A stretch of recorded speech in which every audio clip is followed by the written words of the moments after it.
Ever. Oh yeah, the Lake Mead Monster.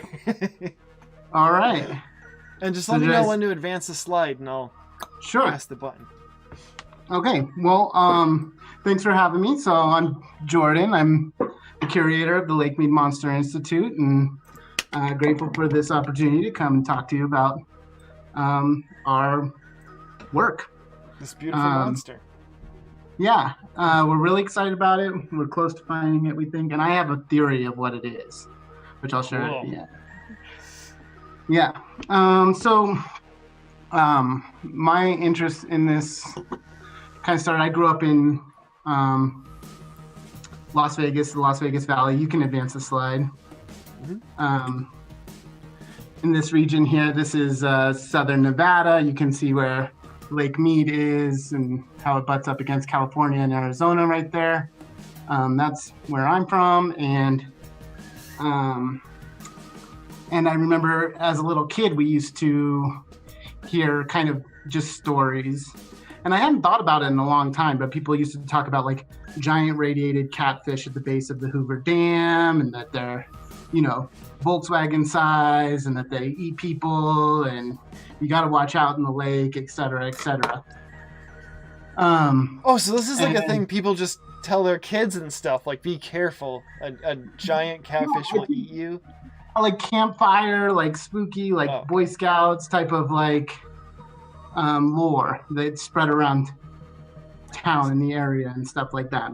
And I hadn't thought about it in a long time until I was watching the New Jersey Devil episode.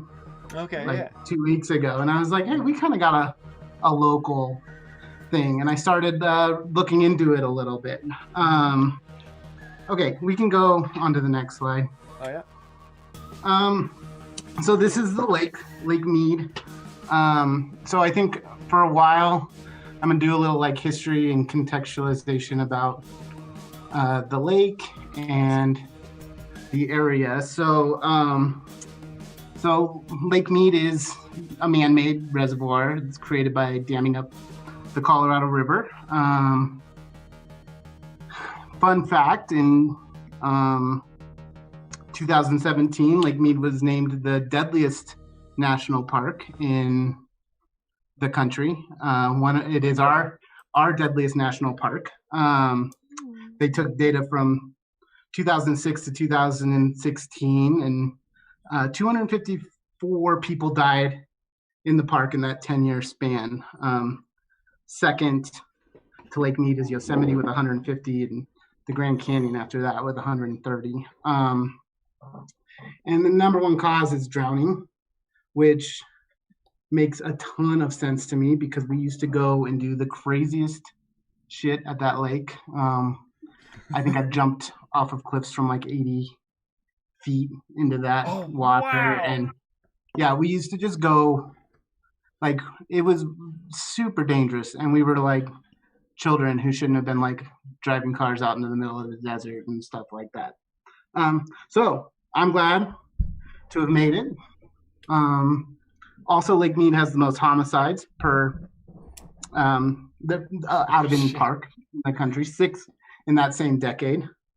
And I think we should get some of the like really the spookiest shit about Lake Mead. I think we could get out of the way up front, which is that it's a really important water source. It provides to 20 million people across the Southwest, 20 million people and large areas of farmland in California, a very little bit in Nevada, some in Arizona, some in Mexico. And you could see that rim of drainage, essentially.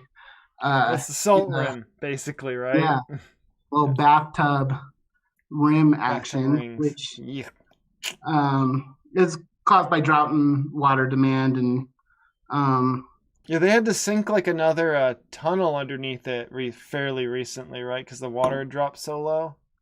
I saw something briefly about that. Do you know more about it? I saw they were doing like fun, and that's the other interesting stuff is we're going to talk about some of the stuff that's at the bottom of the lake, and it's now some of it's above water now, because so much use. So, yeah, I think as of April 2020, it was at 42% of its capacity. So it's kind of spooky to think about water in the desert. Yeah. Okay, we can look at the next slide. All right. Oh, wait. Is that all right? No, it is all right. Okay, so it is created by the dam. There's always been lots of interesting stories about the dam and lore about bodies entombed in the cement and stuff like that. I think that is not true. Okay. It's not very good for its structure. Put a body. Yeah.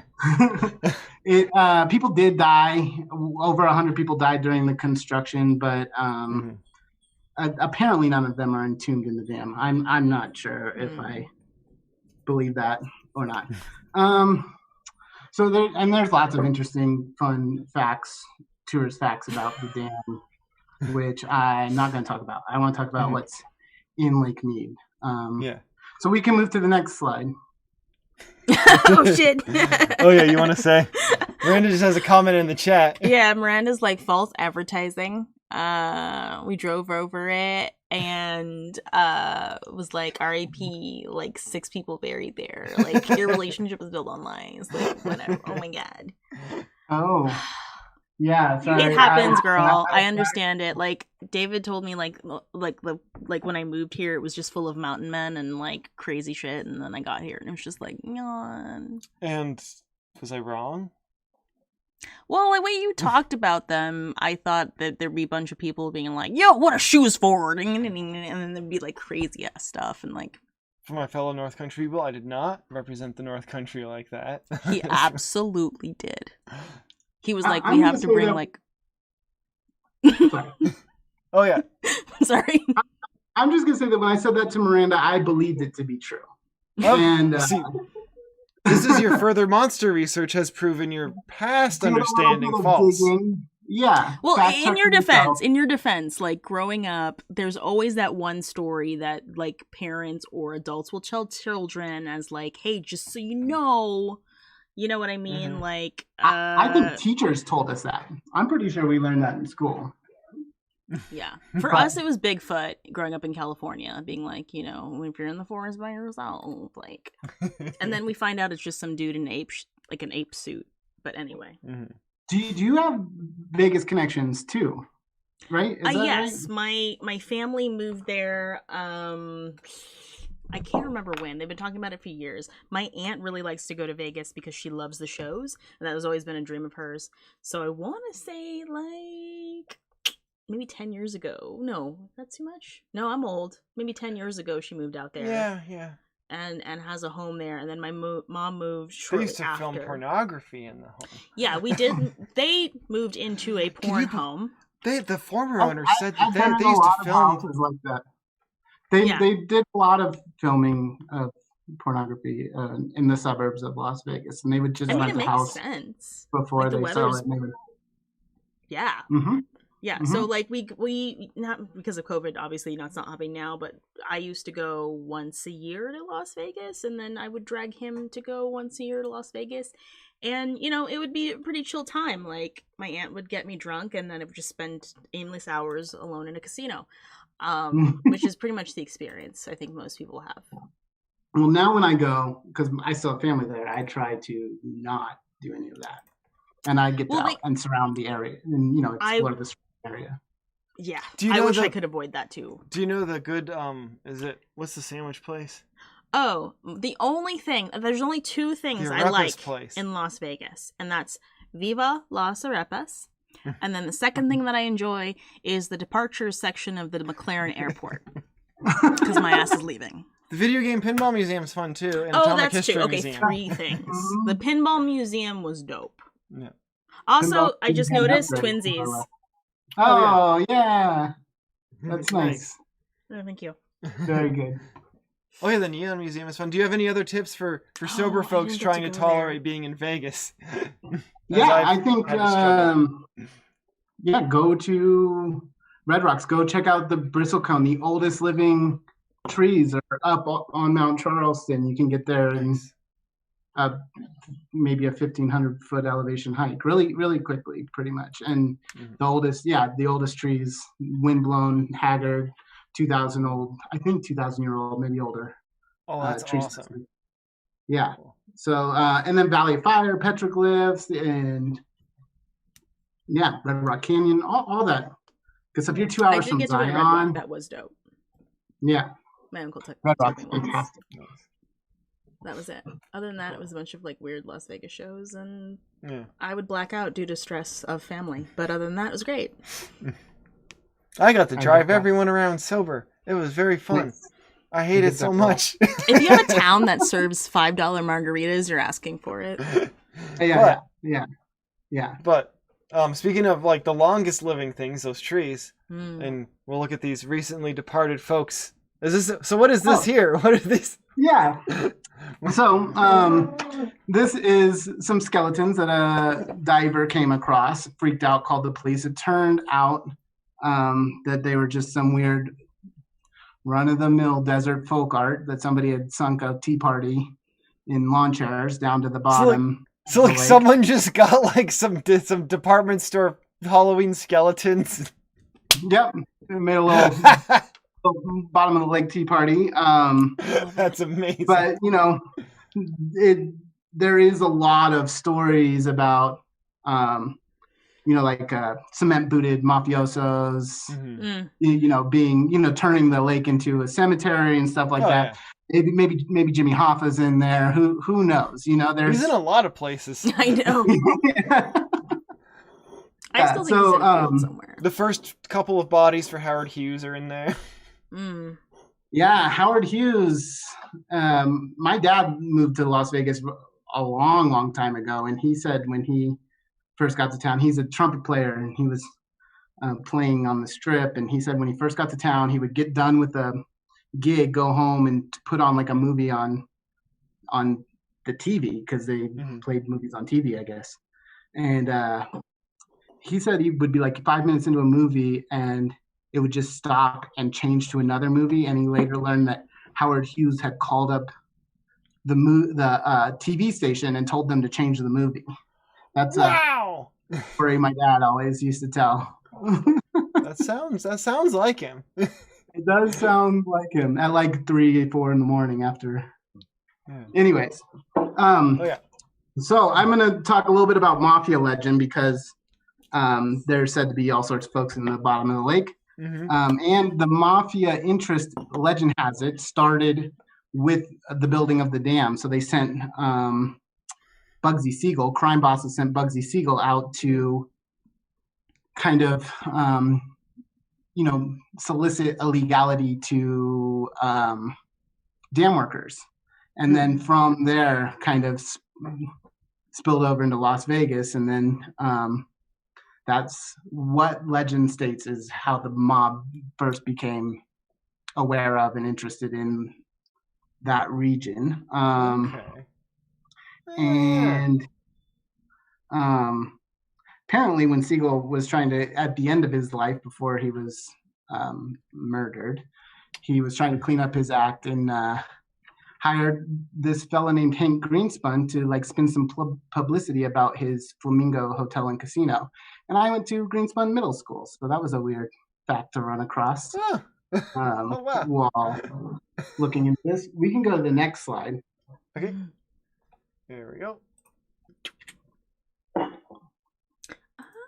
Okay. So this picture's for Miranda. It's post office that's was eventually buried under the lake. So there's a town, underwater ghost town, that was flooded out by Lake Mead by them filling up the reservoir. It's called St. Thomas, Nevada. It's not really underwater anymore. It's now exposed due to the lake kind of draining. Yep. Okay. But it was submerged by the filling of the lake, and it was originally a Mormon settlement, and so was Las Vegas. Before them was ancestral Puebloan and basket maker folks. But when the Mormons lived in St. Thomas, Nevada found out that they were there, tried charge them tax, they burnt the town down and went to Salt Lake City. And then later, about 500 folks were living in St. Thomas, Nevada, when they started filling the reservoir up. And they started in 1935, and by the time water reached the last doorstep, it was 1938, the time the last person left the town of St. Thomas, Nevada. So it took a couple of years. Slowly. It's a big, big, big lake.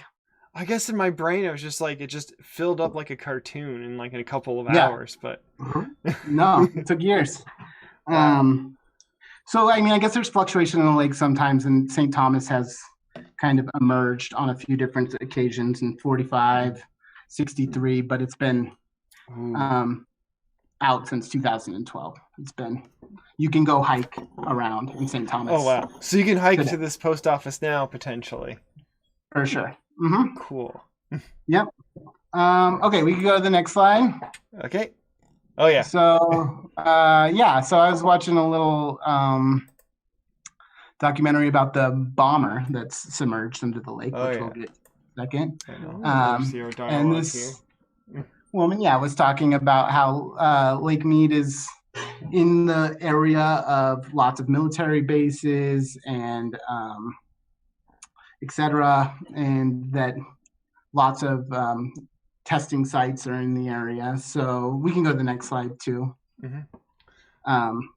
And Nevada's always been kind of like a creepy place. And growing up, I always heard lots of stories. Like I had friends whose parents, you would say, like, what do you do for a living? And they would say, I can't tell you. I work at the base. If I told you, I'd have to kill you. Yeah. They would say like shit like that too. I've met a couple of folks with that kind of thing going on around like Edwards Air Force Base too and stuff. It's like you just look at Excel sheets, but sure, whatever. Yeah. Well, out in this desert, they play video games that actually like bomb weddings and shit like that. That's true. Yeah. It's like time to go play game, my MMORPG. Oh, I didn't get my stats level up. Oh, good. Thank God.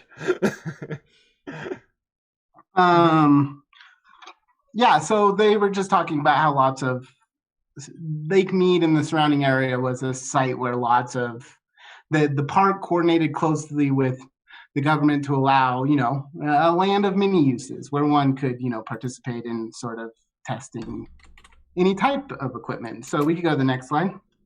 Mm-hmm. Yeah. I love it. That's what we do in this desert. They did a lot of blowing shit up. And this is kind of where the lore starts to come in too, because it's a lot of like, maybe it was radiation, maybe someone's at the door. That's strange. I'm also gonna do the same thing because I've got to make sure the soup isn't burning. I will be listening. We don't want to burn This is soup. my favorite part. Also, I need to check on our son who's making weird noises, and I don't want like our house to be burning down. Oh my. Okay.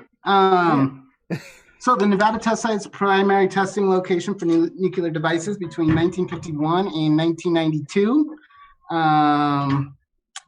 They had 928 announced nuclear explosions at the Nevada test site. Many of those were underground, and many of them were simultaneous. So if you add the simultaneous explosions together, then there was a total of 1,021 detonations at the Nevada test site over the course of 40 years or so.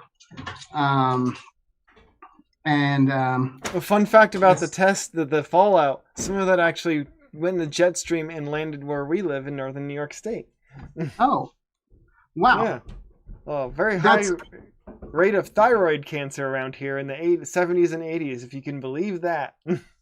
That is, my next topic is called, I'm going to talk about downwinders. So downwinders are folks who actually got recognized by the government for being downwind from the sites. They got a full day of recognition back in 2012 in January. Oh, wow. Yeah, no money or anything. No. But we hear you. Yeah, we hear you. We see you're valid. Can I have health care? Oh, no.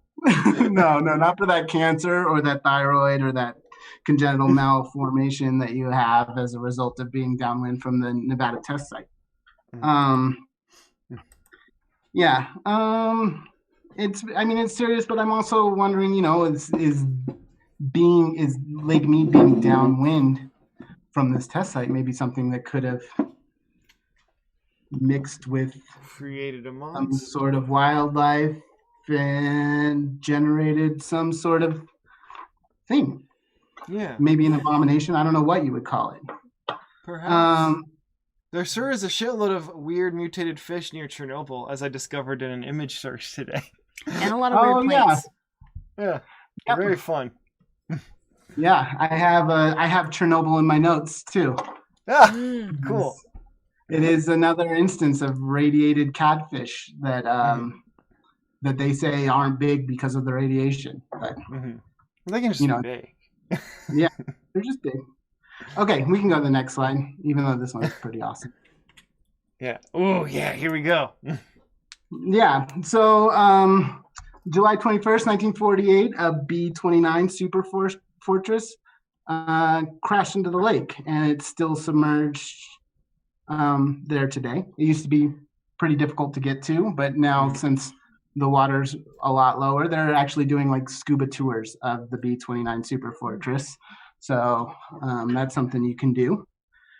But, 1948, all of the secret testing, we're kind of wondering, what was on that plane? And that's the nuclear bomber plane back in the day, too. Right. And so shortly thereafter, a fellow with some pet alligators was caught releasing alligators into the lake. And so some of the lore about where the Lake Mead Monster comes from has to do with this B-29, whatever it polluted into the lake, mixing with maybe some released exotic pets, maybe some of the catfish that already exist in there. Trioxin, some Zygrot 24, some exotic reptiles. Yeah, just a nice little petri dish of possibilities there. I like to think it's possible that there's a blend between some kind of alligator, catfish, and, radiated, mutated, isotropic kind of thing. Oh, yeah. Very fun. That's the most fun possibility. Okay, we can move on. Next slide. I can see it on Miranda's computer, not on. Oh, yeah, this is just another image of the cockpit of the submerged B-29 Super Fortress that lives at the bottom of Lake Mead. Awesome. It looks so creepy. Yeah. Okay, next slide. Okay, now here's where we're getting into it. So this is a chat board comment I found that I just think is a lot of fun. I'm gonna read it. Great. Yes, so please. It says giant nuclear powered catfish that live under the dam. I'm sure we've all heard the stories. Giant man-eating catfish that live under these huge dams are bigger than a school bus. Let me share some stories I have heard. Number one, my old neighbor used to live in Havasu and said he went ninja and fished under the dam one night, caught like a 30-pound catfish, took a nail gun, nailed the thing to a telephone pole. He said when he came back in the morning, it was still alive until he shot it 4 or 5 times with his .22. After that, he told one of his buddies, went scuba diving down there one night, and he said supposedly saw a catfish that had a mouth as wide as him. And from what I understand, the guy was about 6'2". Story number 2. I overheard a story today that went something like this. This guy's old neighbor, and he used to be an underwater welder and helped build the Hoover Dam. First, apparently he was doing repairs on a beam and felt something brush past his leg. Then, the next thing he knew, there was a catfish who had sucked up his leg and was up to his hip. Number 3. It can happen. It can happen. Yeah. I mean, and I think there are just really sizable fish down there. Oh, yeah. Number 3, when they were building the elevator at the Hoover Dam, they found a bunch of bodies at the bottom of Lake Mead from crime, accidents, etc., and went to retrieve them so the elevator guests wouldn't have to have such a terrible sight.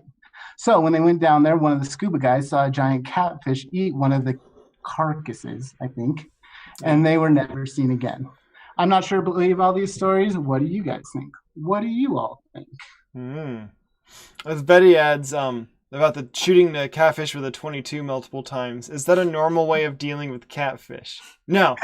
I feel like regionally it depends on who you're asking. No, I did see my dad shoot a carp. I was gonna say, like, so.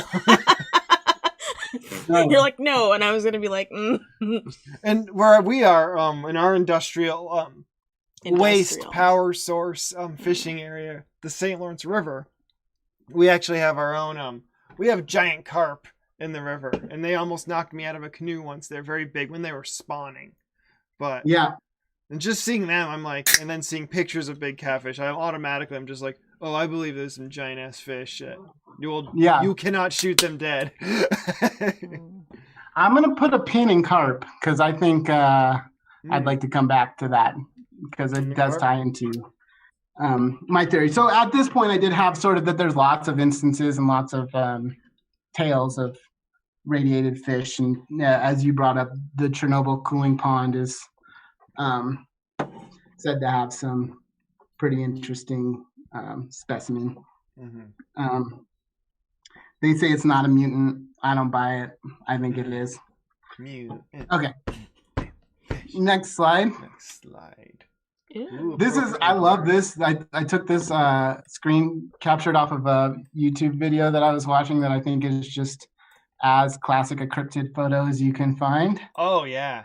That black dot in the lake is apparently the Lake Mead Monster. This video is, you can watch it. It's linked there, but it's 4 folks on a boat who are seeing something weird. And then they zoom in to try to capture it, and it gets nice and grainy. But you can definitely tell from that sediment wall that this is Lake Mead. Yeah. I'm actually typing it in so I can put it in the notes. MONS. I got it. Okay. Ooh. Check it out. It's about as classic Lake Mead folk as you'll find. Beautiful. Just really classic folks hanging out. Awesome. This will be in the notes. Beautiful. Yeah, I just like the cryptid vibes of this photo. Next slide. This is probably my favorite story, which is this kid on a Reddit post posted about an encounter with something in Lake Mead. And this was his drawing and rendition of what he encountered. So he was saying that he was with his mom and his sister. He was snorkeling. You can see his cute snorkel there on his figure. In the shallow part of the lake, he was saying that like when he was submerged, like when he was standing, it was no deeper than his hip on an 8-9-year-old boy. And then something blocked him and then like rose up above him he said it stood about 8 feet out of the water. He claims his mom and sister can corroborate, saw this as well. And then the mom yelled for him to come back in, and the thing disappeared, submerged completely into the water, which, if the water was only coming up about 3 feet, it made no waves and no ripples as it went down and just disappeared. So I don't know what that is. It doesn't fit into my theory. That's told his dad. His dad said it's probably just one of those big catfish. And he was like, how did a fish stand 8 feet over me? Yeah. And he says that to this day, I think this post, he said it was in 2008, and he said he was like 9, and so he's 22 or something like that. And he says to this day, he'll jump off a boat into the deep water, but he's terrified of shallow water. Oh, wow. Yeah. Yeah. I would be too. Oh, next slide. So, Hey! carp. Let's talk about carp. So when you are on the marina at Lake Mead, you can walk on the carp because so many folks, like you can see this hand here feeding bread to the fish. People just dump bags of popcorn. It is like a solid floor of carp that you can walk on when you're at This the is marina. probably the most visceral response we're getting from chat right now too. People are chiming in. It Ugh, is mouse. so Ugh, hate disgusting. this. Yeah, they're the worst fish. Maybe They're the hagfish are worst. worse. Lampreys and And- hagfish probably worse. The lampreys are apparently delicious. But yeah, carp very bad. I don't like any bottom feeder. Here's my theory. This is the Lake Mead Monster. Either as it stands, just by itself, scary enough, horrifying, or maybe they've spent so much time coagulated that they've become one entity and they float around the lake together and they've lost an appetite for human snacks and they're hungry for humans. Yeah. I don't know, but that's what I carp think. get huge. You can see a singular carp be like bigger than a sturgeon size thing. Yeah, really filthy creature. I'm glad your dad shot one. Yeah. One of the funniest, the most dad moment that he's ever had. Hey, Bubs. Our son's bothering us right now. He was we were a big time canoeing family, and he was always like, never stand on a canoe, and it's like, yeah, Dad, okay. And immediately if you ever try to stand in a canoe, you're like, oh yeah, I know why not to do this. Gotcha. So come back from college, and he's like, let's go shoot some carp into St. Lawrence, and I'm like, okay. And so we go out onto the canoe, and go into the river, and I noticed that he brought a compound bow into the canoe. And then he proceeds to stand up and he's like, don't move. And I look back and he's aiming a crossbow compound bow over my shoulder. I'm like, what are you doing? He's like, yeah, I'm just killing some garbage fish. And then he proceeded to spend the afternoon shooting carp and then hauling them out of the water to just say how gross they looked. And then throw them back in. But they're like an invasive species and and they almost knocked. Funny part, Dad standing up in the canoe didn't almost knock us over. It was definitely the spawning carp smacking into the side. Very terrifying sensation. So I can definitely see how that's a monster. Yeah. Yep. Mm-hmm. I think there it is. I think that's the Lake Mead Monster for sure. I feel horrified for that little boy. We're joined by a guest here. Hello. Do you not want our son to be here? He just has to join us. You can have anything else. So your theory is carp, possibly mutated carp. Of some fashion. Yeah, possibly like a multi-bodied, fused, ionized carp that just a carp of the new flesh. Right. Oh yeah. Okay. I just want to, you asked if I had anything I wanted to plug. Halloween is the day that Nevada became a state. No. So we always got Halloween off as kids. Oh, and wow. That's sick. Yeah, I hope everyone has a happy Nevada Day. Awesome. And it became a state during the Civil War, too. Well, you see it says Battleborn in the banner there, and it became a state during the Civil War to be a additional blue, like, Union state, whatever it is. So, I'm curious, do you have any tattoos for your home state? Of course, yes. No. I have a Hunter Thompson tattoo, which I got when I was really young, which has to do with like fear and loathing in Las Vegas. I think that's the closest thing. And maybe something else. Maybe I have Sin tattooed across my chest in honor of Sin City. Yes. Awesome. Well, yeah. So we'll be thinking of Nevada during our beautiful Halloween. Yeah, and then of course our bell, Pahrump, Nevada, Southern Nevada's cryptid king. I dedicate this PowerPoint to you. R.I.P. to the legend himself. Careful, baby. What do you want? Yeah. Okay. Awesome. Yeah. Well, thank you. This was awesome. Yeah, it's appropriate that Art Bell's in Nevada. That's great.